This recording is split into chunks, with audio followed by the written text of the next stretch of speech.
میں قوم کا ہمدرد ہوں یہ بول کر آگے بڑھ کر کام کرتے تو یہ کیوں جیلوں میں رہتے؟ تو میں کہتا ہوں اکھنڈا کو، سرینواس مورتی کو کہ وہ فوراً اسٹیپ لیں اگر آئندہ MLA بننا چاہتے ہیں تو، ورنہ آپ کو سیٹ ملنا مشکل ہے۔ بنگلور کے علاوہ ہبلی کا معاملہ ہو اور منگلور کے معاملات ہیں، شموگا کے معاملات ہیں، کئی نوجوانوں کو جو ہے NIA اور UAPA کے کیسز کے انڈر میں اریسٹ کیا جا رہا ہے۔ بیشتر قیادت جو ہے بنگلور میں رہتی ہے، ان کی طرف سے کسی بھی طرح کی پیش رفت نہیں ہو رہی ہے، اس پر آپ کیا؟ جیسے مشہور مقولہ ہے شیخ اپنا اپنا دیکھ، وہ چل رہا ہے کام۔ اگر واقعی ہمدردی ہوتی تو یہ سب مل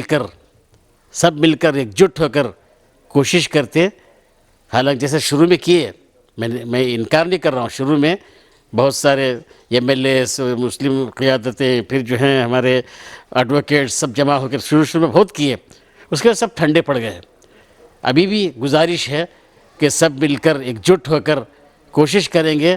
تو یہ قوانین ختم ہو جائیں گے اور ہمارے جو نوجوان جیلوں میں ہیں وہ باہر آ جائیں گے۔ اس کے علاوہ آنے والے اسمبلی انتخابات ہیں، بعض سیاسی پارٹیاں جو ہیں علماء کو ہائی جیک کرتے ہوئے ان کے ذریعے سے اپنی حمایت کی کوشش کروا رہے ہیں۔ میں یہ کہتا ہوں کہ ہم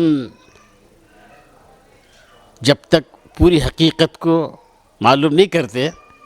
اس وقت تک کسی کی تائید نہیں کرنا چاہیے۔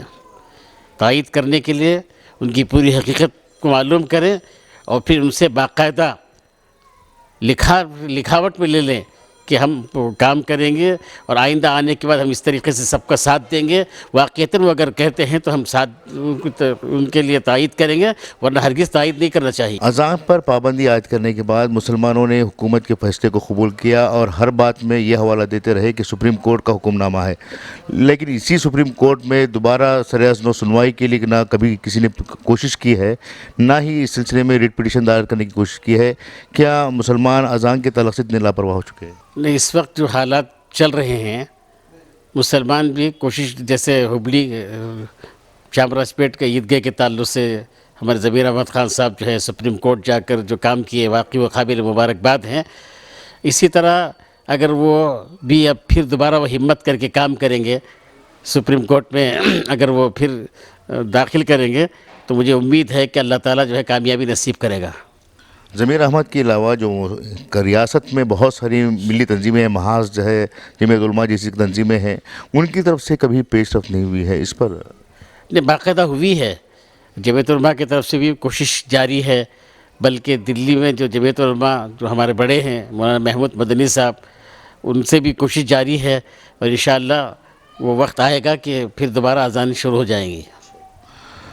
موجودہ وقت میں علماء جو ہیں وہ کس طرح سے ملت کی قیادت کرنے کے لیے آگے آئیں اور کس طرح سے اصلاح معاشرے کے لیے کام کریں، اس پر آپ کیا کہیں؟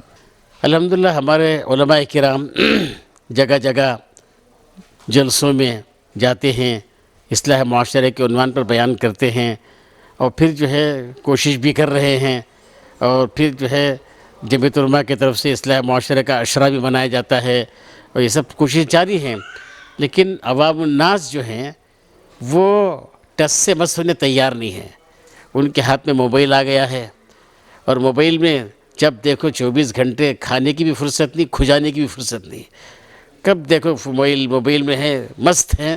اور مست ہونے کی بنا پر نہ ان کو اذان کی پرواہ ہے نہ نماز کی پرواہ ہے۔ میں کہتا ہوں کہ اگر ہم لوگ جو ہیں اعمال میں لگ جائیں گے تو انشاءاللہ ثم انشاءاللہ حالات بدل جائیں گے۔ سرکار دو عالم صلی اللہ علیہ وسلم نے ارشاد فرمایا اعمالکم عمالکم، تمہارے اعمال ہی تمہارے پرائم منسٹر ہیں، وزیر اعلیٰ ہیں،